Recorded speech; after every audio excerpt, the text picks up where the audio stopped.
Olá, boa noite. Boa noite. Tá todo mundo conseguindo me ouvir? Vocês que entraram agora, dá um ok pra mim, pra eu saber se estão conseguindo me ouvir direitinho. Tá conseguindo me ouvir, gente? Tô conseguindo ouvir?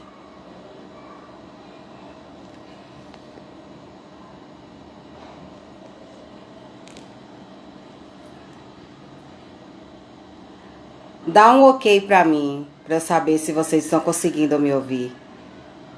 Estão conseguindo me ouvir? Falam aí pra mim.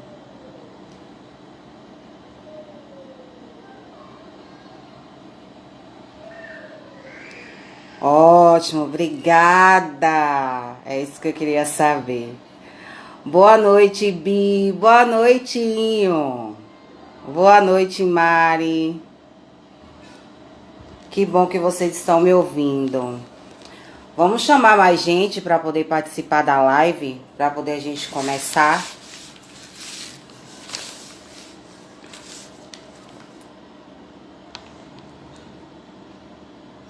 Oi, Rô. Boa noite, meu amor. Seja bem-vinda.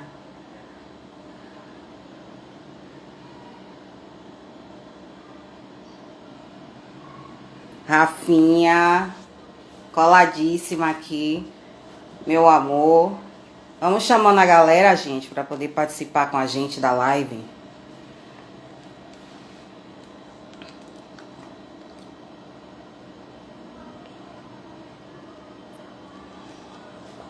Oi, Rafinha, meu amor. Que bom que você tá aqui.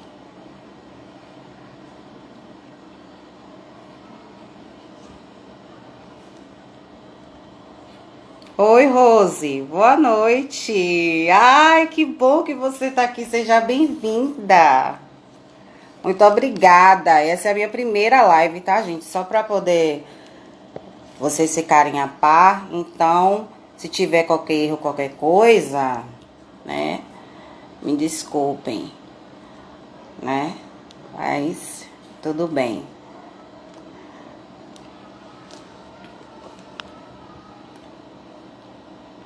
Ai, que bom ver vocês aqui. Que maravilha. É bom demais.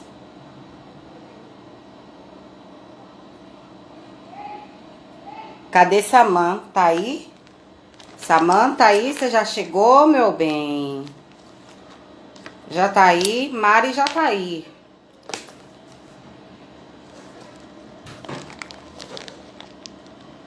Xorda, seja bem-vinda.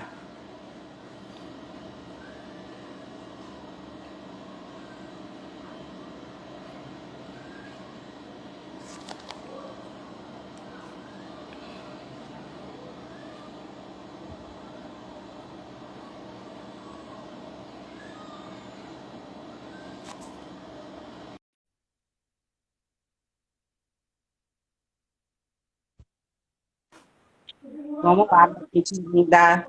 Peraí, que.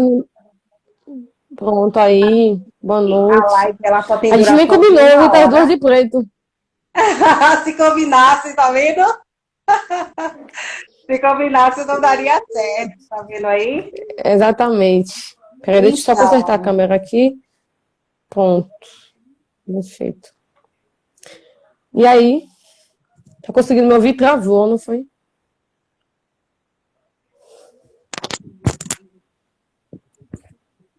Certo. Tá conseguindo. Bom.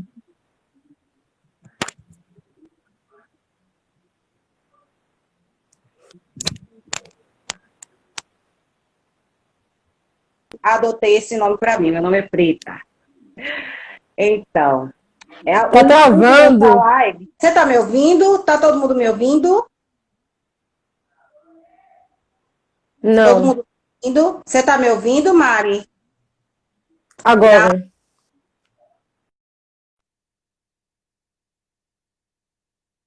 tá ouvindo? Deixa ela me chamar de novo que ela entra novamente. Acho que a internet dela que não tá legal. A minha tá travando? A minha? Deixa eu chamar a Mari de novo.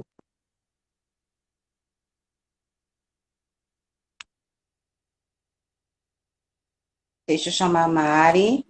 Isso. Foi. Agora Tá me ouvindo foi. agora? Tô. Minha internet está travando, gente? Porque para mim aqui parece que tá. Deixa eu ver aqui. Tô no você, porque é, Deixa eu ver aqui o que a é que. minha tela tá ok, eu só não consigo ver você. Eu acho que tá já assim.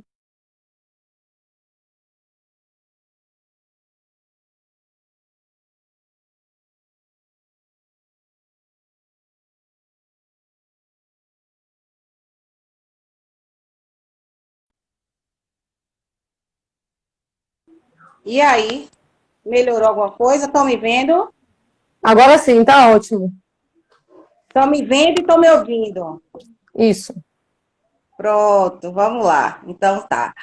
Como eu estava dizendo, meu nome é Preta, né? Sou mãe, tenho 38 anos, negra, hétero, cis. Sou empreendedora na Fazenda Grande do Retiro. Eu produzo os eventos Samba da Preta, aqui na Fazenda Grande, onde eu resido. Sou pré-candidata a vereadora à Câmara de Vereadores de Salvador. E o intuito dessa live é para poder a gente abrir espaços para que as pessoas tenham um lugar de fala, né, porque eu acho muito importante. E é uma das bandeiras que eu levanto, né, na minha campanha, que é a ascensão, né? A mulher negra, ela precisa ter o seu lugar de fala, ela precisa estar em atenção, eu levanto a bandeira LGBT e também racismo. Então, uma das lives, a primeira live que eu quis iniciar foi falando sobre o combate, né, à LGBTfobia, porque, principalmente porque estamos no mês de agosto, que é o mês da visibilidade lésbica, Sim. e eu acho muito interessante a gente ter esse tipo de bate-papo, esse tipo de diálogo. Sim. E eu convidei a Mari, ela aceitou o meu convite. Muito obrigada por ter aceitado o meu convite. Né? Eu vou pedir para que você se apresente. Antes, eu vou te Sim. informar que uma caixa de perguntas que a gente abriu durante a Certo. semana, essas perguntas para que as pessoas pudessem colocar perguntas, essas perguntas eu vou fazer para você responder. Tá bom. Agora, eu deixo com você, agora o momento é seu, o lugar de fala é seu, fique à vontade. Tá bom. Primeiramente, agradeço pelo convite, pela oportunidade. Eu sou Mariane Silva, tenho 23 anos, só 23 anos. Sou mulher negra, lésbica, budista, ativista.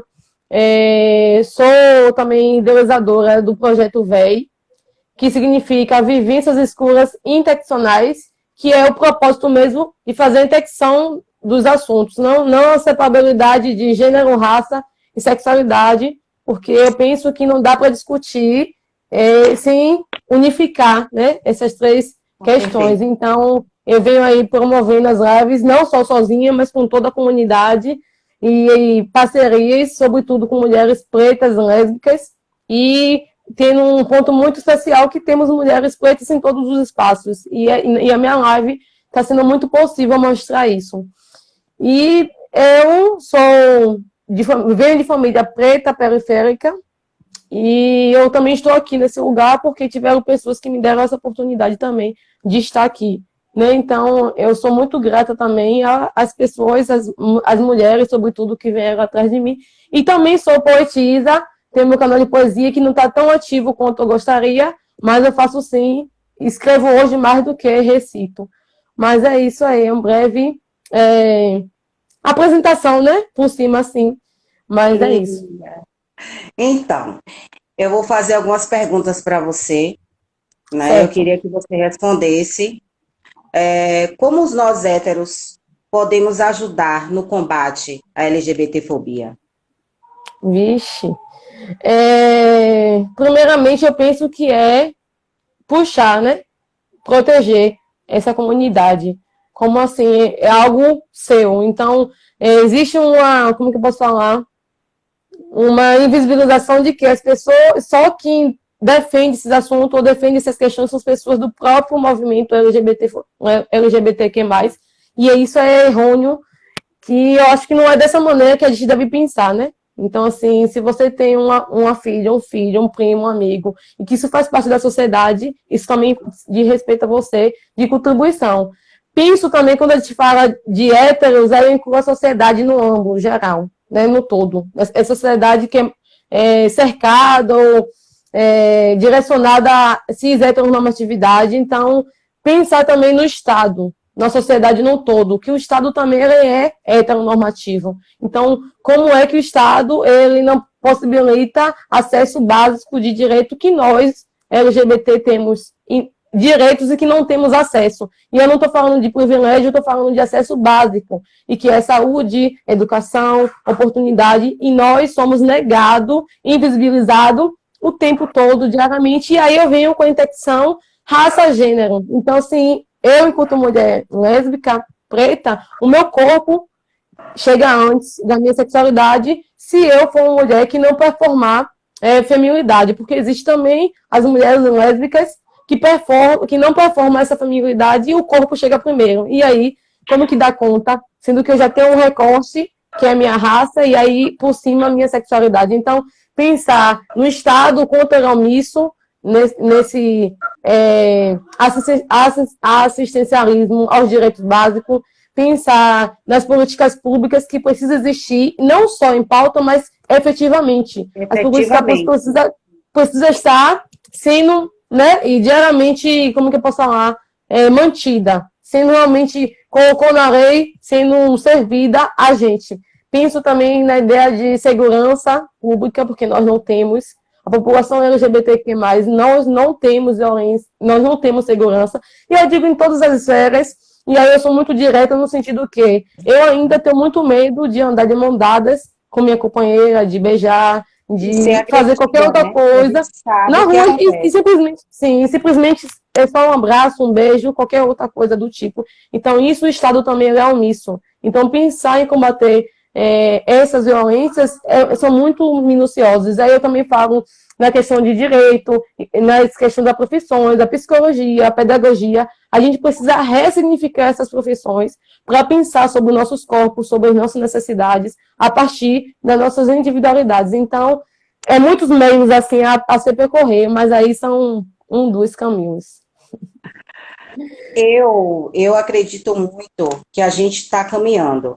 As coisas não estão exatamente da forma como a gente quer, né? Ainda tem muita gente que não tem oportunidade, a gente sabe, principalmente quando se trata de mulher lésbica, trans, né? A gente sabe que o mercado de trabalho, principalmente, ele se fecha, existe um preconceito muito grande em torno disso. Mas eu acho que a gente tem que continuar no caminho, né? A gente não pode desistir, a gente não pode se abater, né? Porque vieram muitas pessoas antes de nós para que a gente pudesse estar aqui agora.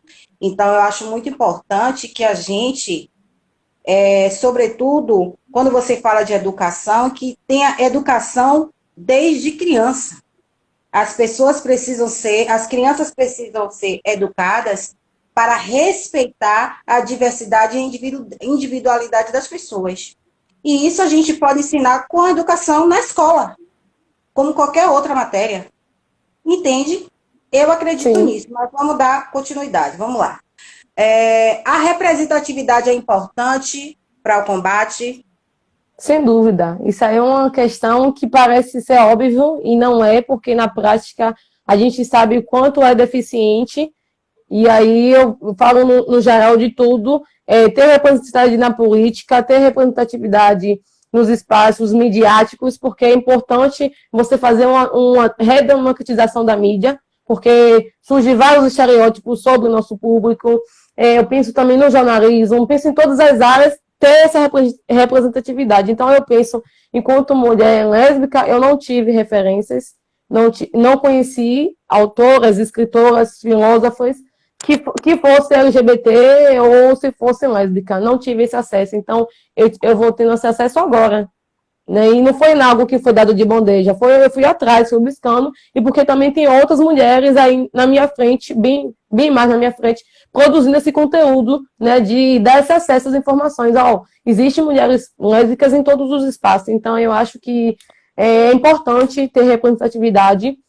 E fora que, ao longo da história, a gente vem sendo negada, invisibilizada, né? E nós estamos produzindo, nós produzimos muito, então temos presença, temos representatividade no audiovisual de mulheres lésbicas, e o Cine Quebrada é um exemplo disso, onde vem mulheres produzindo muito conteúdo, temos mulheres na escrita, na literatura, na poesia marginal, principalmente aqui em Salvador, o número de mulheres pretas que estão em cena é gigantesco. Então, temos mulheres na fotografia, temos mulheres na música, e aí a gente tem uma deficiência dessas mulheres na área de saúde. Então, repensar. Sobretudo, atualmente também temos mulheres bissexuais, LGBTQ+, na psicologia, que também é uma violência simbólica que eu acho que é necessário a gente ter essa representatividade, porque só nós, como nós que sofremos, que entendemos as diversas questões que passamos para poder desse suporte. Então, representatividade importa sim, e não queremos um passo atrás. A gente precisa realmente lutar aí para poder ter em todos os espaços, sem dúvida. Vamos lá. O que você pensa sobre a educação sexual? Educação sexual. Recentemente eu fiz uma live falando sobre quem pensa na ginecologia, quem pensa, qual foi o tema? Quem pensa na saúde ginecológica dessa mulher lésbica. E aí a gente falou também sobre educação sexual, sobretudo devia ser uma disciplina fixa nas escolas e que não tem. E aí eu começo a entrar em vários, porque é muito pano para manga. Devia ser uma disciplina fixa em todas as fases, né? Do básico ao doutorado, e a gente não tem. E quando chega na faculdade, dependendo da disciplina, essa disciplina é optativa, ela não é obrigatória. Então aí você já tem um déficit do próprio Estado, do próprio sistema, que não possibilita essa discussão, e que ainda assim é encarado com muito tabu. As pessoas falam sobre sexo, sobre sexualidade ou educação sexual por trás, mas assim ainda tem muito toque, né? Dedo no toque com isso, de falar sobre isso. Existe ainda muitas as amarras. Aí eu penso que pensar também, discutir essa educação sexual é emancipar. E aí a gente não tem essa educação emancipadora. A gente tem uma educação que prende, né? Que é deixar os alunos tolados. Então, pensar nessa educação sexual é pensar em liberdade, né? Sobre os nossos corpos, sobre essa autonomia dos nossos corpos, dos nossos próprios corpos. É pensar o quanto é de violência que poderia ser evitada se a gente tivesse educação sexual. Então, aí a gente vem um menino que não sabe usar camisinha, um menino que... E eu falo dessa mulher também bissexual que se relaciona com homens, um menino que acessa pornografia, mas não tem educação sexual nem em casa, na sociedade, porque esse diálogo também deve existir em casa e na sociedade, porque é um conjunto. Não adianta a gente achar que só a sociedade precisa promover, sendo que em casa os pais eles não dialogam, eles não conversam, ele não ensina a seus filhos se tocarem, a saber o que é cada coisa, a se prevenir. Pensar também esse caso recente da menina que teve Espírito Santo, sobre o aborto, sobre estupro. Se a gente tivesse uma educação sexual efetiva nas escolas e esse diálogo fosse muito mais aberto, porque as pessoas precisam estar dispostas a discutir e a promover, né, educação para isso, muitas das violências cometidas por mulheres, sobretudo mulheres negras, não teremos. E aí eu penso na questão também da infância, né? Quando que essas crianças às vezes não sabem se tocar, não sabe dizer o que é peito, o que não pode, se o pai e a mãe ensina, se a vagina pode ser tocada, se os seios podem ser tocados, o menino também é violentado, porque a gente tem essa ideia que menino não é estuprado, mas menino também é estuprado, e aí a gente não tem essa educação sexual para ensinar as nossas crianças, nossos jovens, a ter essa autonomia, a se autocuidar, a se autopreservar. E aí a gente cria várias violências simbólicas, cria também aquela ideia que sobre a masturbação, porque eu também falo de educação sexual, também permitir esse acesso a que nós mulheres se conhecem, e aí tem dados aí históricos e de IBGE que muitas das mulheres nunca gozaram na vida, e justamente por diversas questões, e essa educação sexual é um ponto-chave aí, porque a gente se conhece. Então, eu acho que essa é a chave. Se a gente começar falar de educação sexual em todos os espaços e não achar que isso é a responsabilidade da professora de biologia. Não. O professor de história também pode falar, o professor de matemática deve falar sobre isso, o professor de química deve ter essa multidisciplinar, nessa aula multi. Não deixar só para quem é realmente do tema. É isso, acho que eu consegui responder. Eu também concordo contigo que a gente precisa educar. Por quê? Você tem 23 anos e você me disse que você não teve tantas informações, que as informações você veio buscar agora. Imagina eu que tenho 38. Sim. Né? Então,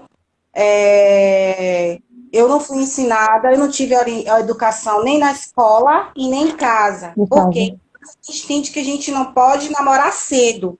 Mas não diz por que não pode namorar cedo, por que é que não pode ser tocada, porque o que é que, como, de que forma é que se previne, se um estranho te chamar para conversar, botar você no colo, essas coisinhas têm que ser feitas desde pequenininho. Sim. Porque os pequenininhos são as maiores vítimas, né? São os alvos.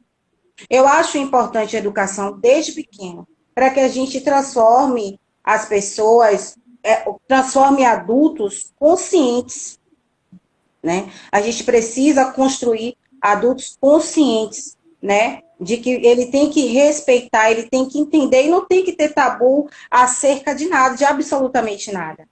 E eu acho que a violência é gerada justamente por isso, né? A família, inclusive, tem que estar junto com a escola. A escola tem que ensinar, tem, mas a família, sobretudo, tem que estar junto. Né? E aí também a família tem que ter a percepção de que a criança precisa entender absolutamente tudo e não ser pega de surpresa para não cair em situações difíceis. Sim. Situações de perigo. Né? Então, eu acho muito importante a educação na escola. É de suma importância. O filho é uma criança, é um menino de 14 anos e eu converso com ele desde muito pequeno. Ele tem 14 anos, mas parece que tem mais. Né? Porque ele tem uma maturidade imensa. Mas eu estou sendo responsável pela educação do meu filho dentro de casa. Entende? Na escola deveria ter isso. Os amigos dele também deveriam ter as mães, né, que orientassem de forma correta. Então, como você disse, a chave é realmente a educação. E aí eu queria levantar um ponto sobre a prevenção. A educação sexual também tem esse diálogo de prevenir as infecções sexualmente transmissíveis, né, de ensinar esses caminhos, de usar a camisinha corretamente, de ter métodos contraceptivos. E aí eu entro esse marco também, esse recorte de gênero, não existe uma educação sexual, afetiva, de diálogo, de nada, mas também existe essa cobrança que, sobretudo, essa mulher tendo na relação tem que ter. Então, não é exigido que esse menino se cuide da parceira, cuide da relação, não. Então, se a menina engravida cedo, a questão não é do menino, é da menina. Se a menina a responsabilidade é dela. Então, assim, você percebe aí que são várias armadilhas que o próprio Estado cria, esse Estado conservador, patriarcal, filho da mãe, desculpa o termo, filho do pai, inclusive, porque a mãe presta, não presta pai. E aí é isso, assim, foram várias coisas para a gente debater aí em cima desse assunto. Eu queria ter muito mais tempo, mas vamos lá. Tá bom. Quais as frases que mais te incomodam? Frases LGBT-fóbicas que te incomodam? Eu vou falar em um lugar muito singular, mas eu também posso abrir, né, para as demais siglas. Aí, pensando nessa relação lésbica, quando as pessoas dizem assim, mas você não parece lésbica. Um exemplo, a vestimenta, tem esse estereótipo. Então, dependendo da vestimenta, as pessoas socialmente vão dizer, mas ela não parece lésbica. Ela parece uma mulher hétero, ela parece uma mulher bissexual, mas ela não parece uma mulher lésbica. Quando as pessoas também deduzem e acreditam que na nossa relação existe um homem. E aí sempre pergunta que isso me irrita bastante, que é o homem da relação. E aí eu gosto de ressaltar que na relação de mulheres lésbicas não existe um homem na relação, existe duas mulheres.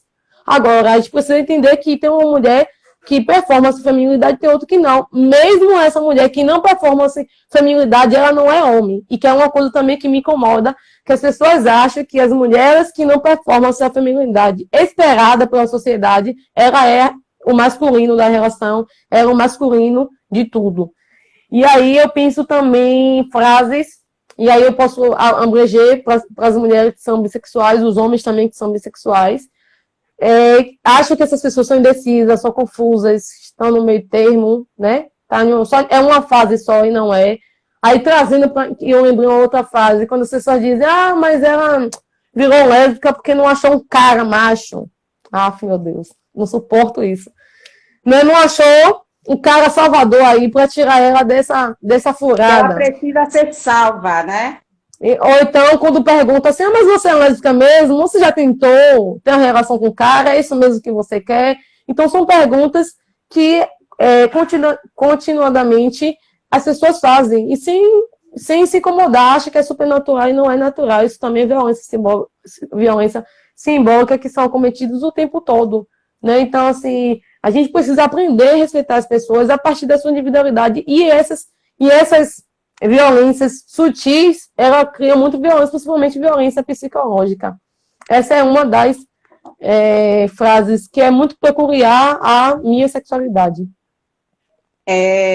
Aproveitando, Mari, todo mundo sabe que meu cabelo é bem curtinho. Eu antes usava cabelos enormes, cacheados, lisos, e eu sempre gostei muito de mudar, né? E quando você fala nessa questão de desenhar alguém, né? Eu me lembro de quando eu cortei o cabelo no início do ano. Quando eu cortei o cabelo no início do ano, que eu raspei mesmo, deixei bem pequenininho, com essa tatuagem no braço, negra, trabalhando com evento, para frente, independente. Aí teve muita gente. Carol, você é lésbica? Se tornou lésbica? Me perguntou, né? Muitas pessoas me perguntaram. Muitos amigos vieram me perguntar o que foi que aconteceu. Gente, eu cortei o cabelo porque eu quis. E desde quando a pessoa cortar o cabelo, significa que ela seja lésbica. Essa coisa de querer desenhar o perfil da pessoa. Entende? E as pessoas têm essa mania de querer desenhar perfis. Né? E tem mais. Se você usa camisa de homem, você não pode usar camisa de homem. Se você corta o cabelo pequeno... E outra coisa que eu quero aproveitar e deixar bem claro aqui, no dia que eu me apaixonar, se isso um dia vier acontecer, me apaixonar por uma mulher, eu não vejo problema nenhum nisso. Nunca tive preconceito, nunca tive problema. Entende? Então, essas coisas também... Eu tento me colocar no lugar das outras pessoas. Sabe? Eu tento me colocar. Sim. E seria tão bom se todas as outras pessoas tivessem essa consciência e conseguissem se colocar no lugar das outras. Seria muito bom. A gente teria uma convivência muito melhor. A gente conseguiria ter uma relação mais saudável, uma relação de respeito. Né? Existe um estereótipo, e aí, que as mulheres, possivelmente, que são feministas, elas são lésbicas. Existe um estereótipo das mulheres que usam excessivamente tatuagem, elas são lésbicas. E aí tem uma provocação também, que eu gosto de fazer bastante, que é muito violenta, é achar que as mulheres lésbicas, elas não têm amigas. Que toda mulher lésbica, ela se relaciona com toda mulher. Então, por exemplo, se eu achar você linda e te dizer que você é linda, supostamente as pessoas vão achar, mas ela já tá de flerte. Mas ela já tá de paquerando. E aí isso também é um recorte da sexualidade. Isso vai surgir porque eu sou mulher lésbica. Possivelmente, se eu for mulher hétero, e aí vem com a questão da rivalidade feminina, as pessoas não iam estranhar se eu possivelmente chamasse você de Deus ou de nada. Então tem isso também que é muito violento. As pessoas achar que nós, mulheres, não temos relações de amizades sem relações sexuais com essas mulheres. E outra também, uma questão violenta, que é o quanto que os pais, ou não sei, a família no geral, tem medo das pessoas que são LGBT, que é mais ter essa relação com criança. Por achar que a criança vai ter influência de ser lésbica ou gay, ou a pessoa que for, por exemplo, eu sou lésbica, possivelmente as pessoas que estejam à minha volta, que tem criança, possivelmente vai dizer, eu não quero ela perto de meus filhos porque ela vai influenciar os meus filhos. Então, isso acontece muito. Né? Não quero perto porque ela vai maliciar, porque ela vai fazer acontecer. Então, isso acontece. E são violências sutis que a gente parece que não sabe de onde vem, mas eu sei de onde vem desse sistema lesbiofóbico. Então, é pensar também nessas violências bem sutis que parece que não saiu de pé cabeça, mas a gente sabe o porquê. Então, assim, às vezes eu fico meio retraída quando eu vejo a criança, eu gosto muito de criança, mas eu fico pensando, não sei se a mãe souber que eu sou, né, lésbica, será que vai ter esse mesmo afeto, esse mesmo carinho? Eu que quero trabalhar com pedagogia, como que será se uma pessoa souber que a minha sexualidade, isso vai interferir no meu profissional? Então, isso está associado. Então, essa falta de desumanização também para a gente, de não olhar a gente com afeto, não olhar que a gente merece carinho, a gente merece respeito, isso também é violência. E aí surge também dessas frases. Mari, eu vou pedir para você fazer as considerações finais, Tá. se você quiser deixar algum recado, né, para todos, né? Eu quero te agradecer pela sua presença também. Você é maravilhosa. E eu quero que você deixe um recado para todos, né? Para que todo mundo tenha consciência, né? Eu acho importante que você deixe uma consideração final para todos, para que a gente possa passar uma mensagem para todos que estão aqui. Certo. Eu penso, essa mensagem, eu vou ser muito direta, objetiva, assim. É olhar para no individual, como que eu, ser humano, eu, pessoa, me importo e enxergo outras pessoas.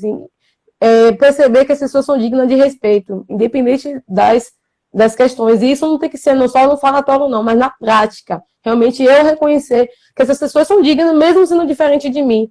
Né? E saber o que eu tenho promovido no meu ambiente, na minha família, no meu trabalho de diferença. Será que quando eu vejo um ato de violência, eu me calo diante disso, eu me calo diante das injustiças, porque a situação é homofóbica, lesbofóbica, só que as pessoas que vão lutar para isso, né? Na minha região, que são pessoas que são diversas, o que eu tenho feito para também acabar com essas violências, o que eu tenho feito no todo, assim, enquanto individual, porque a gente também olha muito coletivo, mas individualmente a gente esquece de se olhar para dentro e perceber quais são as reais mudanças que eu posso fazer enquanto pessoa. Como que eu posso influenciar positivamente para uma sociedade com mais paz, com mais empatia, com mais amor, com mais respeito. Então, se isso depende de mim, eu não posso esperar que as autoridades políticas façam isso, que as políticas públicas surjam para que isso seja possível. Então, precisa partir a partir de mim, que eu, né, e cada uma das pessoas que estejam assistindo, seja essa pessoa de próprio exemplo, essa pessoa que, primeiramente, respeite a dignidade da vida de todas as pessoas. E aí, finalizando a minha mensagem, pensar também nessa discussão, proteger, dialogar, vamos dialogar, né? As pessoas têm medo, as pessoas fogem. Eu tenho certeza que essa live só tem 10 pessoas porque é esse tema. Se fosse um tema, qualquer outro treinaria muito mais, porque as pessoas estão fugindo, as pessoas não querem se comprometer, não querem abraçar causas realmente que são importantes. E aí, isso aí é o primeiro ponto, sabe? É perceber quais são as causas, o que eu estou me dedicando na minha vida, né? Em defender as pessoas, ter um propósito massa. E é isso que eu venho fazendo. O meu projeto da live é realmente para conscientizar que a gente merece esse respeito, a gente é digno. Então, a gente percebe que quando os assuntos são sérios, de conteúdo, de não violência, as lives não tem muitas pessoas, porque as pessoas não querem falar sobre isso, elas fogem disso. Então, o problema não foi você que trouxe esse assunto e que tem 9 pessoas e que o horário não é isso, é porque é um tema que realmente mexe com toda a estrutura da sociedade. Se fosse um tema, vamos supor que eu vou trazer se fosse um de pagode ou qualquer outro tema, teria aqui 500, 400 pessoas, estava bombando. Então, a gente pensar também individualmente nessa seriedade. Quando eu vejo um tema falando sobre LGBTfobia, eu deixo de entrar em uma live por conta disso, ou eu entro porque eu preciso aprender com alguma coisa nessa live. Então, eu estou aqui muito feliz, também estou disposta a fazer diferença nessa sociedade, não só nas lives, mas diariamente mesmo com as pessoas que me cercam e promovendo também diálogo, que eu acho que esse é o ponto, diálogo é tudo na vida.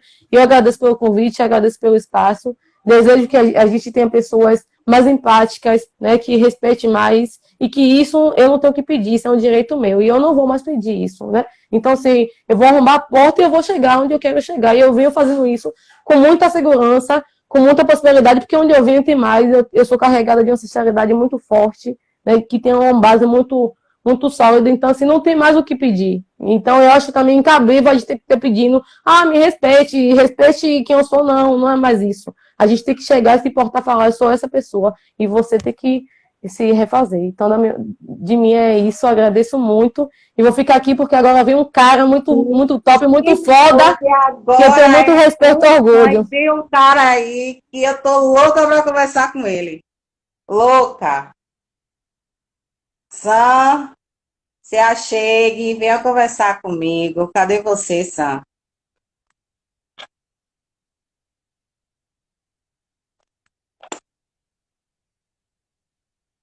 É você sim, Sam. Oi, Boa noite, meu lindo. Como é que você está?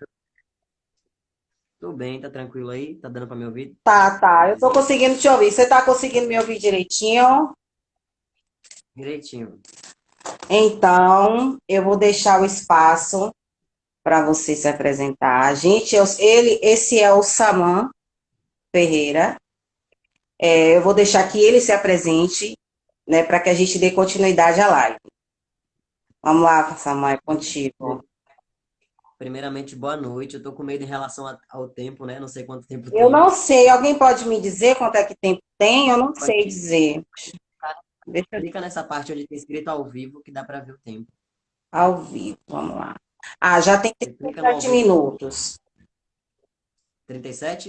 Isso, Acho que dá tempo pra gente conversar. dá. Então, boa noite, gente. Em primeiro lugar, eu sou Saman Ferreira. Eu sou homem trans, preto e periférico. Eu costumo dizer que é acadêmico com muita ousadia, né? Porque é uma ousadia estar nesse lugar. Acadêmico, mas não academicista, eu insisto em dizer. E eu fui convidado para a gente falar um pouco, né, sobre combate à LGBT-fobia, mas a partir da minha vivência, a partir da minha experiência mesmo, enquanto homem trans. Então, acho que é isso. Eu não sei muito o que falar sobre mim, não. Acho que é pouca coisa, que eu acho que 23 anos ainda não tenho muito o que dizer. Mas eu tenho algumas perguntas para fazer para você, né? Que ficaram na caixa de perguntas e eu vou fazer para você. Vamos lá. Essa pergunta é universal. Foi a mesma pergunta que eu fiz para a Mari. Como é que nós, héteros, nós podemos ajudar no combate à LGBTfobia? É isso. A Mariane já se colocou muito bem, né? Ah, eu repetiria boa parte do que ela disse nesse sentido. Como pensar, por exemplo, as pessoas querem pensar o racismo como coisa de negro, o machismo como coisa de mulher, feminista tem que pensar o racismo, o machismo, e as pessoas negras têm que pensar o racismo, mas a gente tem que saber também que a LGBTfobia tem que ser pensada por pessoas héteros, por pessoas hétero cis normativas, porque as violências são feitas por pessoas hétero cis normativas. Então, se são vocês os violentos, então vocês precisam repensar que não adianta a gente estar dentro de uma cúpula pensando as formas de combater isso, né? E não se estender o debate, não se estender o discurso. Então, para além, né, de entender essa, eu diria, essa responsabilidade também nesse debate, tem que entender que não é só esse discurso de, mas eu não bato em pessoas trans, eu não ligo, eu não me importo, eu até tenho até amigos que são. Eu acho que tem que passar um pouco desse ponto e começar a perceber que no seu discurso diário, assim como a Mariane colocou muito bem, no nosso discurso diário a gente acaba reforçando estereótipos que são transfóbicos, e eu vou falar a partir desse lugar de transfobia, né, de pessoas trans, que discurso transfóbico, mas eu não me relaciono com homem trans porque não é homem de verdade, ou eu não me relacionaria com uma mulher trans porque não é mulher de verdade. É um discurso genitalista, é um discurso, né, preconceituoso. Então, acho que pensando nisso seria mais essa reflexão mesmo, para além das atitudes, a reflexão do discurso, porque o discurso a gente acha que a palavra é uma coisa pouca, mas a palavra é potente e ela é o que impede a gente de estar nos lugares, é o que impede a gente de transitar, é o que impede a gente de ter direito à saúde, à educação e a tantos direitos que ainda Oportunidade que são de básicos para as pessoas. Isso. E o direito mais básico de todos, que é direito à vida, né? Pessoas trans morrem, tem uma perspectiva de vida de 35 anos, ou seja, o seu discurso está matando a gente, então eu acho que é o lugar de repensar mesmo esse discurso. Vamos lá. Você já percebeu alguma mudança no comportamento das pessoas com você depois que as pessoas ficam sabendo que você é um homem trans? Essa é uma pergunta muito interessante porque as pessoas ainda não percebem que eu sou homem trans. Para as pessoas eu não sou uma pessoa passável, né? Passabilidade, ou a palavra que diz quando a gente passa despercebido pela sociedade, quando a gente é lido socialmente como tal gênero ou outro gênero. Então as pessoas ainda não me leem como homem. E para mim isso é muito estranho, mas as pessoas ainda não me leem como homem. É, é todo um discurso para a gente conseguir reafirmar essa identidade. Então, assim, na minha família, eu sou lido como homem por insistência, porque eu me imponho nesse lugar. Eu sou super independente, eu me imponho. No meu relacionamento é mais tranquilo, meu relacionamento afetivo, no caso. Na faculdade eu preciso me impor o tempo todo, né? É um lugar um pouco mais aberto, mas não é um lugar livre de preconceitos. Na rede social acontece uma vez ou outra, a gente, né? Mas assim, efetivamente eu ainda não passei por nada que fosse Constrangedor, tão escancarado. tão escancarado. Constrangedor, constrangedor, eu já passei. Eu já cheguei em casa, né? Eu já fui cuspido uma vez, eu não sei por quê. Provavelmente eu não vi, na verdade, que eu tinha sido cuspido, eu vi quando eu cheguei em casa. Então, para mim, foi um momento de transfobia que eu não percebi na hora, eu só percebi quando eu cheguei em casa. Então, assim, que eu pudesse reagir uma violência escancarada na minha frente não acontece. Mas por quê? E isso acontece por quê? Porque eu sou uma pessoa que me posiciono muito. E aí as pessoas às vezes têm medo de confrontar isso. Mas não que eu esteja, que eu acho que isso não existe, ou no meu meio existe menos. Existe muito, mas por algum motivo de sorte, eu não sei o que, ainda não aconteceu de forma tão escancarada comigo, entendeu? Mas acontece muito. E eu vejo transfobia diariamente acontecendo. Nossa, como é que funciona o mercado de trabalho para as pessoas trans? Para homem trans, como é que funciona? Então, acho que a gente tem que pensar, o mercado de trabalho ele se dá através de uma capacitação. Se a gente não é capacitado, se a gente não tem o princípio, né, que é a escola para pessoas trans, e acho que é isso que as pessoas que estão indo nesse caminho da política precisam entender, é que a escola para pessoas trans é um lugar hostil, é um lugar de muita hostilidade, não é um lugar tranquilo de se estar. Por quê? Dois pontos que eu acho que seria a chave. A escola é um lugar no qual existe a dificuldade do acesso ao banheiro de acordo com seu gênero e existe também o desrespeito ao nome social dessa pessoa, nome e identidade de gênero. Então, a gente fala, mas as pessoas trans evadem a escola, não estão na escola, saem da escola. Não sai da escola. É quase que existe uma expulsão da escola, porque ninguém vai estar em um lugar, né, que não se sente bem, que não se sente confortável. Exatamente. E se você não está na escola, dificilmente você vai estar na universidade e dificilmente você vai estar no curso, né? Porque esses ambientes se repetem as violências, as instituições se repetem essas violências, mas assim, se você não tem isso, não tem como você chegar nesse lugar. E quando você chega, quando você é uma pessoa capacitada, quando você tem todo esse aporte, é, ainda assim ainda assim você é questionado, porque por todos aqueles estereótipos que a Mariane já citou, que são ligados a nós LGBTs. Então, não basta só a gente não tem capacitação e quando tem, a gente é descapacitado pelas pessoas, né? E aí eu acho que como você falou, inclusive, que é uma mulher preta empreendedora, né, independente, isso acontece muito no meio das pessoas trans. A gente começa a criar o nosso próprio meio de sobrevivência, sabendo, levando em consideração que não vai ter esse essa contratação, né? Então a gente cria o nosso próprio meio e a gente acaba também incentivando a nossa própria moeda. Existe o black money, que é o dinheiro preto que circula entre mãos de pessoas pretas, e eu acho que já deveria existir um dinheiro, sei lá, o trans money também, porque a gente compra a mercadoria da mão de homens trans, prioriza o homem trans que vende chinelo, que vende isso, que vende aquilo, porque a gente sabe que a sustento, sabe? No meio que a gente está vivendo, que não existe essa empregabilidade. Eu entendo. Eu te pergunto porque as empresas elas não pensam, né, dessa forma, porque eu tinha amigos nessa condições de homem trans e ele não sabia, ele ficava confuso, entende? Quando ele precisava ir ao banheiro. E isso é complicado, porque se ele vai no banheiro masculino, os homens ele podem encarar, né, querer agredir, falar alguma coisa, ele ser vítima até como eu vou dizer, de um assédio dentro do banheiro. Entende? Porque o homem acha que ele, né? O homem ele acha que ele tem esse poder. Se vai no banheiro feminino, tem as mulheres héteros que ficam olhando de forma estranha. Então fica uma coisa meio, né? A gente fica, no caso, eles ficavam perdidos. Uma das minhas pautas, um dos meus projetos, Samar, é justamente voltado para isso. Eu tenho uma pessoa que me inspirou muito para colocar isso dentro do meu projeto. Ela tem uma escola de educação infantil chamada Maria Filipa, Conheço. e ela tem professores trans na escola. Então, eu achei essa inclusão, esse trabalho que ela faz, é um trabalho muito interessante e muito importante.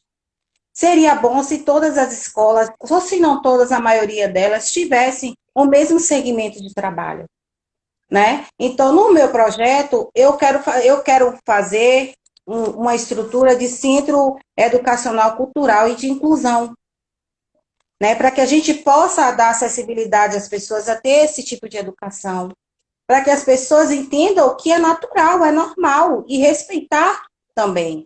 Entende? Não tem mais como uma coisa diferente, algo que seja fora do padrão. Tem que entender que é uma opção e tem que ser respeitado. E os espaços têm que ser igual para todo mundo. Entende? Então, isso faz parte do meu projeto enquanto vereadora. Mas o tempo não está tão longo, mas eu queria que você passasse uma mensagem para todo mundo. Uma mensagem sobre a importância do respeito, da ocupação de espaço por pessoas trans. Né? Porque é importante que todo mundo tenha essa consciência. É isso, eu primeiro projeto incrível. Acho que esse é um projeto que já está, né, já está sendo rodado por um grupo de vereadores, mas é interessante que você esteja lá para somar também, né? E que a gente possa sempre fazer essa conexão para poder saber mesmo o que é que a gente, o que precisamos a cada dia, né, para somar nesse processo. E eu acho que a mensagem que eu deixo, e é com muita pena que o tempo está tão curto, já está acabando, e a gente pode, né, deixar aí para outros debates ainda sobre isso. Mas é uma mensagem mesmo para que as pessoas entendam, né, desse lugar de representação, de entender que nós estamos aqui, que nós existimos, queira vocês ou não, a gente existe, a gente está lutando todos os dias, né? Acabou de entrar, inclusive acabou de entrar o Bruno, a gente acabou de falar da escola Maria Filipa, Bruno é professor de lá, né? E, e é isso, tipo, é continuar fazendo o que você está fazendo, é continuar que a gente possa trocar essas ideias, é que espaços como esses possam se proliferar, que a gente que está aqui assistindo, né, 9 pessoas, como a Mariane citou, o número de pessoas que está assistindo a live, a gente queria que tivesse muito mais gente, mas a gente sabe que vai ficar salva e que vai, né, essa mensagem vai ser difundida, querendo ou não. E para a gente, cada um de nós, e cada um de nós pensar no tudo que a gente conversou hoje, né, e nossa responsabilidade sobre isso, a gente tem muito que difundir para todos os lugares esse pensamento, não só de pessoas lésbicas, né, como a Mariane falou, ou pessoas trans. Existe ainda um leque de identidades que seria infinito ficar conversando sobre elas aqui. E é basicamente isso, que a gente se repense mesmo enquanto indivíduo, enquanto cidadão, enquanto pessoas, de que forma a gente pode, né, mudar isso, esse cenário de violência, de preconceito, né? Não é fazer de conta que não existe, assim como o racismo que as pessoas querem o tempo todo fazer de conta que o Brasil não é racista. O Brasil é racista sim, e vocês precisam entender que vocês também têm atitudes racistas, né? E entender também que vocês são transfóbicos quando vocês falam que não vão se relacionar com pessoas trans, quando vocês acham que a pessoa trans está do seu lado que já quer ficar com você, e vocês não é isso tudo, e sabe? São várias questões que vocês têm que repensar. E daria pano para manga, e eu sei que o tempo está curto. É uma pena que a gente tenha tido tão pouco tempo, mas eu agradeço muito pelo convite. E agradeço todas as pessoas que ficaram, né, com a gente até aqui. Eu quero agradecer a sua presença, Sam. Você é maravilhoso. Os seus conteúdos são incríveis. Foi um prazer imenso te ter aqui. Eu espero poder, né, fazer outras lives contigo para poder partilhar muitas experiências. Com Estamos relação à aqui. quantidade de pessoas que estão na live, são 10 pessoas agora, né? Quero agradecer as pessoas que ficaram até o final. Realmente, quando se trata desse assunto, a gente sabe que existe essa coisa de não querer muito participar. Tem muita gente que acha legal, mas não quer participar, né? A gente precisa ir com o tempo quebrando esses paradigmas. E a gente, é como o Mari falou, a gente tem que se impor, né? A gente tem que se colocar, a gente não tem mais que pedir ninguém eu preciso que você me respeite. Não. Você tem que me respeitar. Essa é a frase. Você tem que me respeitar. E é isso. É isso. Ô, Ninguém pede, mas Bia V. Quem perdeu foi quem saiu. Com certeza, foi uma live maravilhosa. É, Temos uma próxima live na semana que vem, dia 27, falando sobre mulheres negras e ocupações de espaços. Vai ter a Arol Cerqueira, vai ser muito bom. incrível. Vai ter a Beatriz também, vai ser muito bom. E se você estiver aqui com a gente, eu vou adorar que você participe da nossa live também. Vamos Gente, estar todos aqui. então, muito obrigada. Essa vai ser a primeira de muitas lives que serão feitas. Acompanhe as redes sociais, acompanhe os trabalhos. Sigam essa pessoa, porque ele é incrível. Vai lá no perfil dele, segue, que vocês vão Muito obrigado. adorar. Segue a Mari também, que ela é maravilhosa, tá? A Mari é incrível, uma bagagem maravilhosa. Então, obrigada a todos vocês que estão aqui comigo. Eu quero agradecer a todos e vamos continuar. Essa pré-candidatura, para mim, é muito importante. Foi um passo muito grande que eu resolvi dar, né? E eu estou aqui para encarar o novo, né?